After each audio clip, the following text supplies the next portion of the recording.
Auzubillahiminash-shaytanir-rajeem. Bismillahir-rahmanir-rahim. Welcome to Noor School and College online classes. My name is Qadir Ahmed. Today we will start exercise 6.4, question number 3. A true false test contain 8 questions. If students guess an answer of each question, find probability. 8 answers are correct, 7 answers are correct, 6 answers are correct, at least 6 answers are correct. तो इससे पहले हमने ये बात पढ़ी थी, question तो मैंने पढ़ लिया कि ट्रू फॉल्स हैं, तो हमने प्रोबेबिलिटी फाइंड करने का तरीका ये हमें फार्मूला पता है कि अगर हम किसी भी इवेंट ए की प्रोबेबिलिटी हम फाइंड करेंगे तो n of A over n of s हो जाएगा कि सैम्पल स्पेस में ए कितनी दफ़ा आया है और टोटल सैम्पल स्पेस में एलिमेंट्स की जो तादाद है ये हमारे पास प्रोबेबिलिटी कैलकुलेट करने के लिए इस्तेमाल हो जाएगा। P of a is equal to n of a divided by n of s। अब पहली बात तो ये है कि देखें, जब 8 आंसर्स आर करेक्ट हो a true false test contain 8 questions. अब ट्रू और फॉल्स हों और 8 क्वेश्चंस हों तो इसका मतलब है कि 2 ऑप्शन हैं, यानी एक क्वेश्चन के लिए 2 ऑप्शन है। एक क्वेश्चन के लिए कौन से 2 ऑप्शन हैं? या वो ट्रू होगा या वो फॉल्स होगा।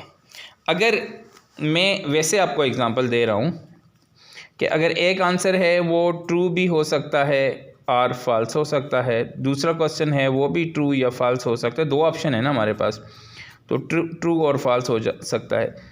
इसी तरह करते करते हम 8 आंसर्स तक जब जाएंगे तो ये भी ट्रू और फॉल्स हो सकता है। तो अब हमारे पास ये टोटल नंबर ऑफ जो n ऑफ s होगा वो टोटल नंबर ऑफ जो सैम्पल स्पेस होगा या number of total element in sample space होगा वो 2 की पावर 8 हो जाएगा। क्यों? अगर देखें इसके 2 चांसेस हैं, इसके भी 2 चांसेस हैं, इसके भी 2 चांसेस हैं, तो 2 multiply by 2 multiply by 2 multiply by 2 multiply by 2 8 times है, तो 2 को मैंने 8 टाइम्स लिख लिया। उम्मीद है असल में n ऑफ s को मालूम करना हमारे लिए ज़रा आसान हो जाता है इस तरह। तो इसका मतलब ये हुआ कि टोटल क्वेश्चंस कितने हैं? टोटल क्वेश्चंस हैं हमारे पास कितने? टोटल क्वेश्चंस कितने हैं? ये क्वेश्चन नंबर 3 है जी, क्वेश्चन नंबर 3, उसका सल्यूशन कर रहा हूँ मैं। टोटल क्वेश्चन कितने हैं? टोटल क्वेश्चंस जो हैं वो मेरे पास हैं, total question is equal to 8 आ जाएगा। As test has 2 possibilities. क्या है? ट्रू और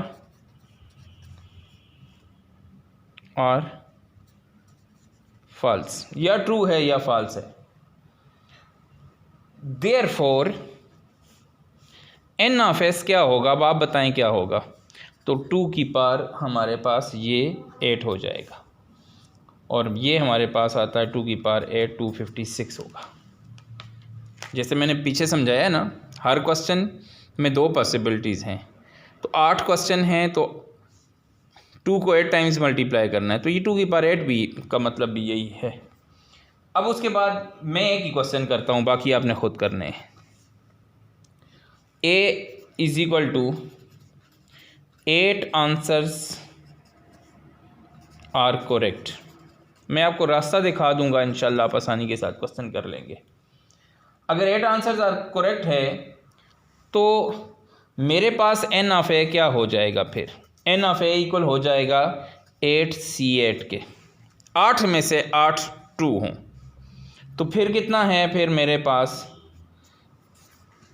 ये 8c8 तो 1 होता है। कैसे 1 होता है ये तो आपको भी पता है, मैंने वैसे डायरेक्ट लिख लिया 8 फैक्टोरियल 8 माइनस 8 फैक्टोरियल और 8 फैक्टोरियल, ये और ये 0 फैक्टोरियल वो वैसे ही 1 होता है। ये मैंने ऐसे सॉल्व कर लिया, आपने ये इधर सॉल्व करना है, या 8c8 डायरेक्ट कैलकुलेटर पे सॉल्व करें तो 1 आता है। अब इसका मतलब ये हुआ कि एन ऑफ ए तो हमारे पास क्या आया, एन ऑफ ए तो हमारे पास 1 आ गया। अब प्रोबेबिलिटी ऑफ ए जब कैलकुलेट करेंगे तो क्या कहा था, n of A divide by n of S, तो ये तो 1 आ जाएगा।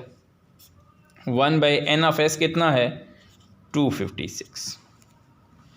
अब अगला क्वेश्चन ये है कि 7 आंसर्स आर करेक्ट, तो 7 आंसर आर करेक्ट है तो उसका नाम हमने बी रखा। चले एक और कर लेता हूँ, B is equal to 7 answers are correct. तो एन ऑफ बी क्या हो जाएगा, अब एन ऑफ बी हो जाएगा 8C7 होगा। तो 8 फैक्टोरियल, 8 माइनस 7 1 फैक्टोरियल और 7 factorial, this will be 8 multiply by क्या हो जाएगा,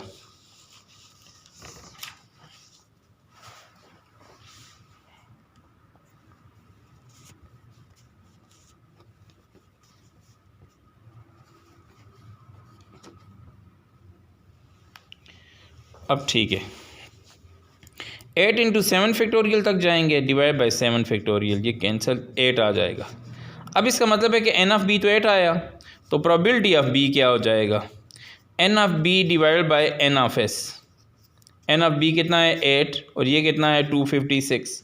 अगर आप 256 को डिवाइड कर लें तो 1/32 आ जाएगा, 1/32, 3 8 24, 1 और ये 1 बाकी 2 पार्ट है इसके आपने ख़ुद करने हैं, फिर रिपीट करने की ज़रूरत इसलिए नहीं है कि देखें कि b is equal to 7 answer are correct है, तो n ऑफ b कितना हो जाएगा 8C7।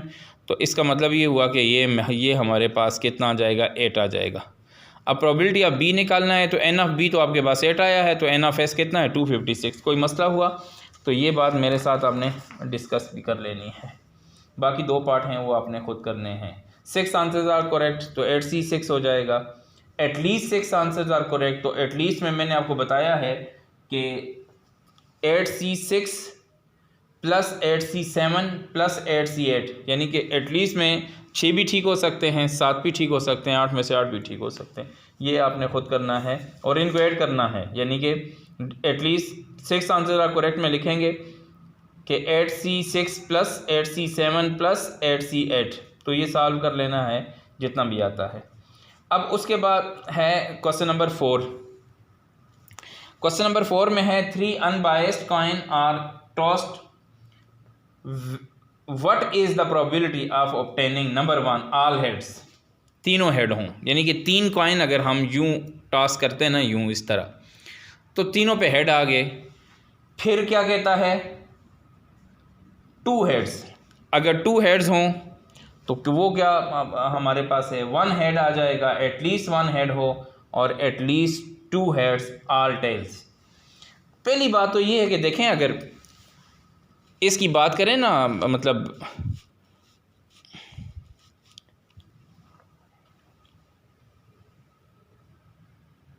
कॉइन टॉस करने की बात करें तो उस पर भी 2 पॉसिबिलिटीज़ हर एक के लिए। जैसे ट्रू फॉल्स के लिए भी हमने किया ना, या ट्रू हो सकता है या फॉल्स, तो उधर या हेड आ सकता है या टेल जा सकता है।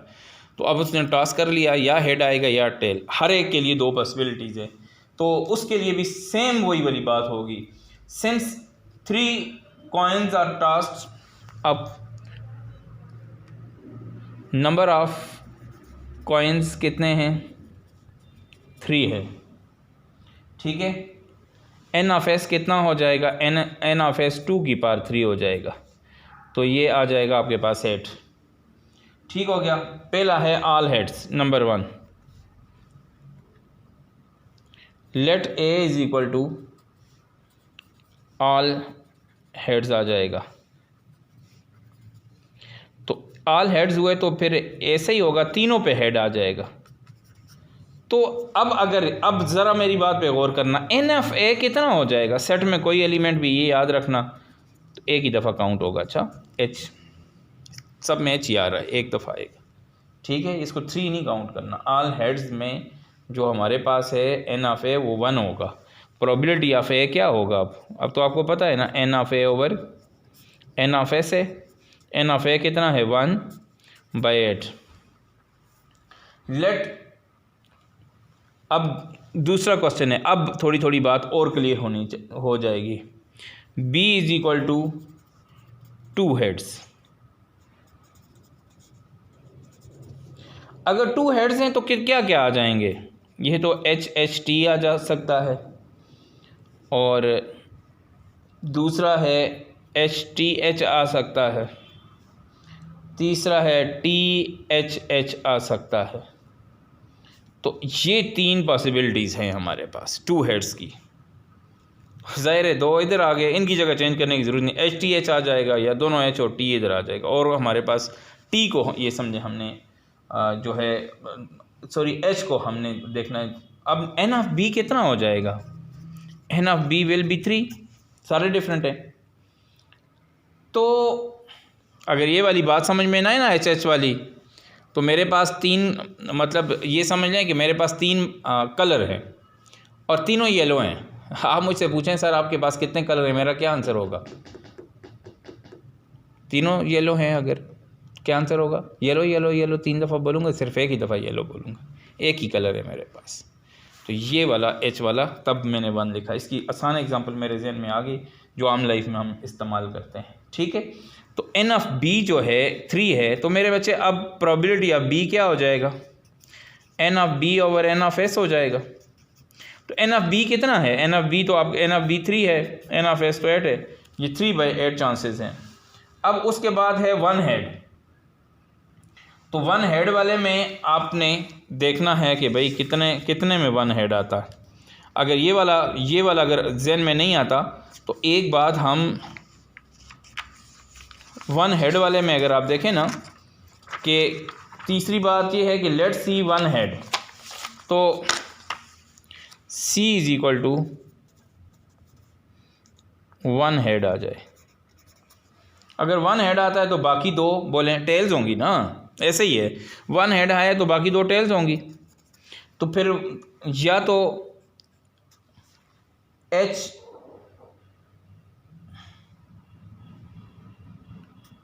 होगा, दोनों पे टेल्स आएगा बाकियों पे, या आपके पास ये कामा है, अच्छा इसको कामा समझना, या आपके पास TTH हो जाएगा।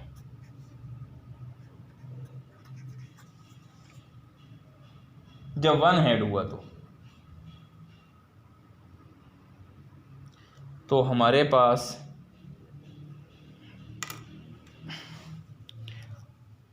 एक पॉसिबिलिटी और भी हो सकती है, इसको मैं चेक करके भी बताऊंगा। अच्छा, ये तीसरी पॉसिबिलिटी ये है कि TH और H और T भी हो सकता है, ऐसे भी हो सकता है। अब 3 हो जाएंगी, इसको यहाँ बंद कर लिया मैंने। अब आपके पास क्या आ जाएगा? N ऑफ C कितना आ जाएगा? आप देखें C, ये मैंने वैसे कमेंट डाले, कामें है नहीं। अच्छा, तो प्रोबेबिलिटी ऑफ C क्या हो जाएगा? N of C divide by N of S 3/8 कितना आ जाएगा? 3/8। ठीक हो गया कि हमारे पास अगर 1 पे हेड हो तो मुमकिन है कि पहले पे हो, मुमकिन है दूसरे पे हो, मुमकिन है तीसरे पे हो। अब आपको मेरी बात समझ आ गई होगी कि तीनों पे अगर हम चेक करें तो पता चल जाएगा कि भाई हमारे पास हेड या तो दरमियान में आ सकता है, या तो पहले आ सकता है, या आखिर में आ सकता है। तो ये हमारे पास N ऑफ C 3 हो जाएंगे। ये आपने कर लिया। और लेट D ऑल जो है 4 में है एटलीस्ट 1 हेड। एटलीस्ट 1 हेड का मतलब है कि 1 भी हो सकता है। 1 है तो HTT, TTH और HTH, और फिर उसके बाद 2 वाले, फिर 3 वाले भी करेंगे। जैसे let D is equal to, ये 4 वाला है। अच्छा, let D is equal to at least 1 head, at least 1 head. At least का मतलब है कम से कम भी एक और ज़्यादा भी हो सकते हैं। तो फिर हमारे पास क्या आ जाएगा? एटलीस्ट 1 हेड वाले पहले ये वाले लिखें सारे, HTT, TTH, THT और पीछे हमने 2-2 वाले भी किए थे। 2-2 वाले कितने आए थे? अगर 2-2 वाले अगर हमें याद हों तो 2-2 वाले भी इसी में शामिल कर लें। 2-2 वाले ये आए थे, H T H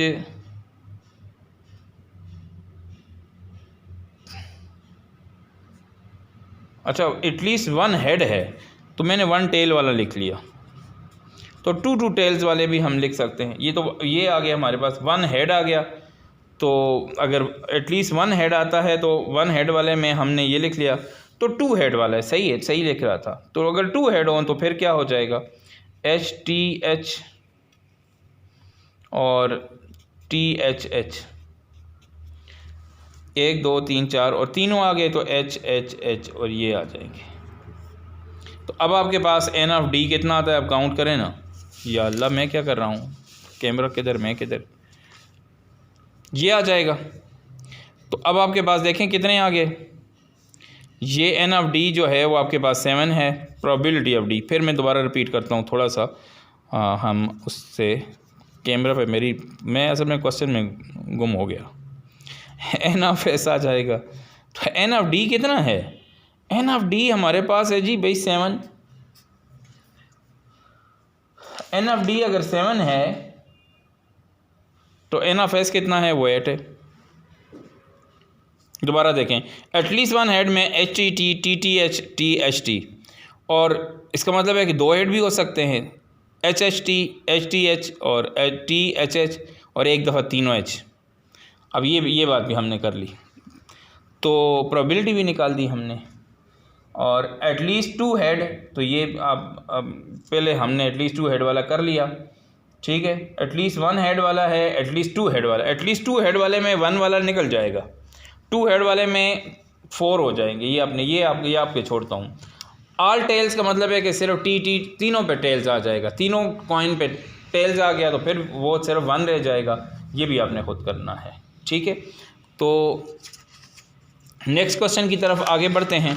next question पता है क्या है? नेक्स्ट क्वेश्चन क्या है? A committee of 5 person is to be selected at random from 6 men and 4 women. तो 3 मेन एंड ये टोटल नंबर ऑफ मेन कितने हैं? टोटल नंबर ऑफ मेन कितने हैं? टोटल नंबर ऑफ मेन है मेरे पास, टोटल नंबर ऑफ मेन कितने हैं? 6। टोटल नंबर ऑफ वुमेन, ये आपने लिखना है, मुझसे गलती होगी, मैंने यूँ कर लिया। टोटल पर्सन कर लें, ये आपने यूँ नहीं करना चाहिए, मुझसे भी ये गलती नहीं होना चाहिए, इसे लिखना चाहिए। टोटल पर्सन 6 + 4 10 आ गए। नाउ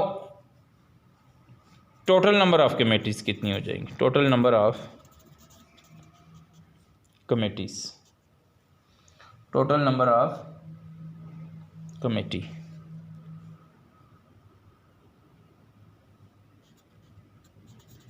मेरे बच्चे 10 में से रेंडमली हम अगर ये करें 10C5 हो जाएगा। ये 252 आता है, ये आपने सॉल्व कर, मैंने कैलकुलेटर से सॉल्व किया हुआ था।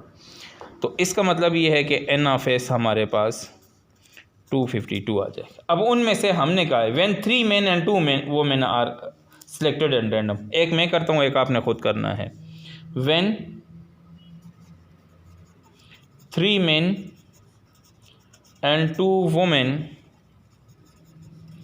are selected at random, selected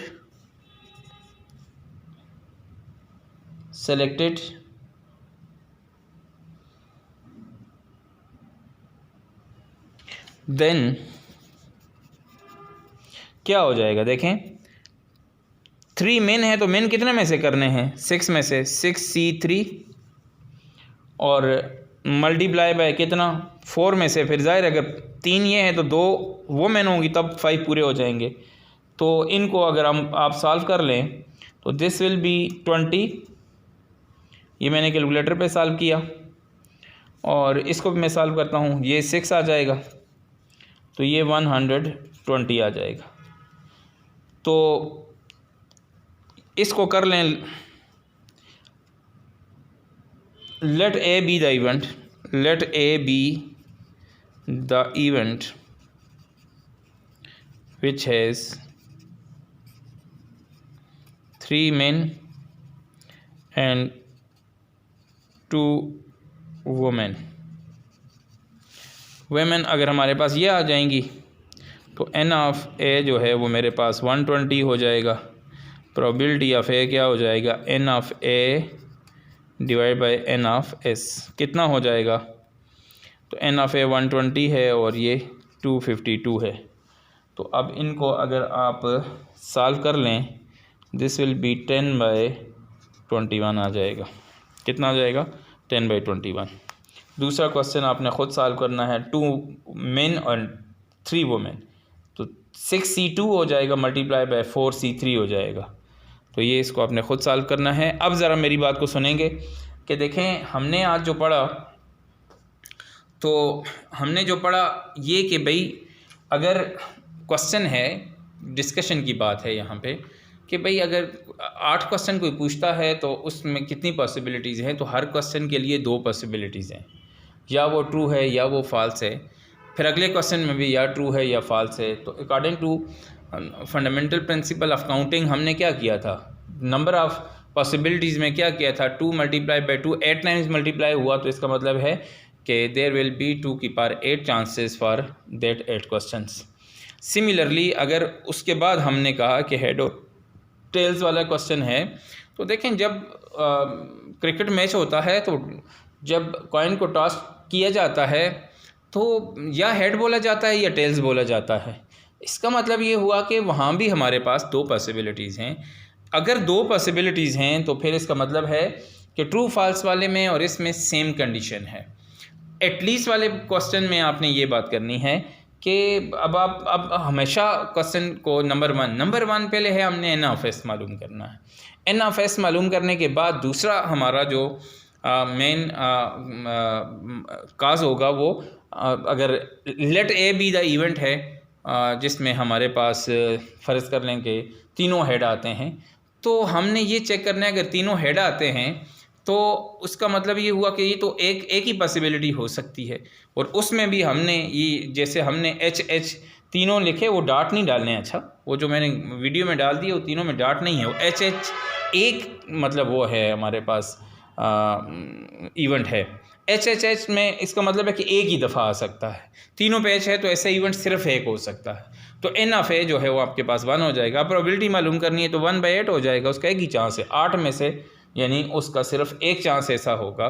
similarly अगर कमेटी हमने चूज़ करनी है तो 6 मेन और 4 वोमेन है, तो 6 और 4 को ऐड करेंगे तो एन ऑफ एस मालूम करेंगे।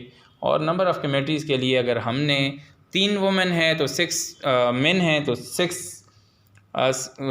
6c3 हो जाएगा, और 2 वेमेन है तो 4c2 हो जाएगा। मल्टीप्लाई कर लें और ये लेट बी, इसको कोई इवेंट का नाम दे दें, let A be the event है।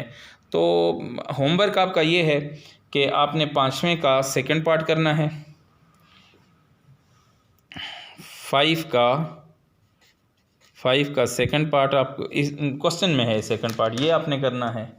और एक मैंने क्वेश्चन पीछे आपके लिए छोड़ा हुआ है कि ऑल टेल्स वाला, यानी कि 4 में ऑल टेल्स जिसमें आते हैं, और दूसरा हमने किया था एटलीस्ट 2 हेड आते हैं जिसमें, तो 5, और इसी 4 में एटलीस्ट कितने 2 हेड्स। ये वाले क्वेश्चन आपने करने हैं। कोई क्वेश्चन हो आप डिस्कशन नहीं करते, ग्रुप हमने इसलिए बनाया था कि हम डिस्कशन करेंगे। आप बेशक आप पहले आपस में डिस्कस किया करें, फिर जो मसला हो तो मैं भी उस जो डिस्कशन है उसमें शामिल रहूँगा। तो इंशाल्लाह हम इस एक्सरसाइज को नेक्स्ट वीडियो में एंड कर देंगे। बहुत शुक्रिया। क्वेश्चन सॉल्व करके मुझे आपने पिक्स भेजनी है, ग्रुप में भेजनी है। अच्छा, जो हमने अपना ग्रुप मैथ्स का बनाया हुआ है उसी में आपने जो है वो, दूसरा ये बात भी है कि लाइनें लगा के नीट नोटबुक को बिल्कुल साफ़ सुथरा बनाना है जैसे क्लास में किया हुआ है। तो अगर इस में देखें तो जो समर है उसकी नोटबुक सबसे अच्छी होती है। तो समर अगर अपना होमवर्क शेयर करे तो आप सारे उसको देखेंगे, बिल्कुल उस जैसी नोटबुक होनी चाहिए सबकी। अपना ख्याल रखना है, और होमवर्क भी मैंने दे दिया, ठीक है। और फिर कोई मसला हुआ तो मुझसे क्वेश्चन कीजिएगा। अस्सलाम वालेकुम।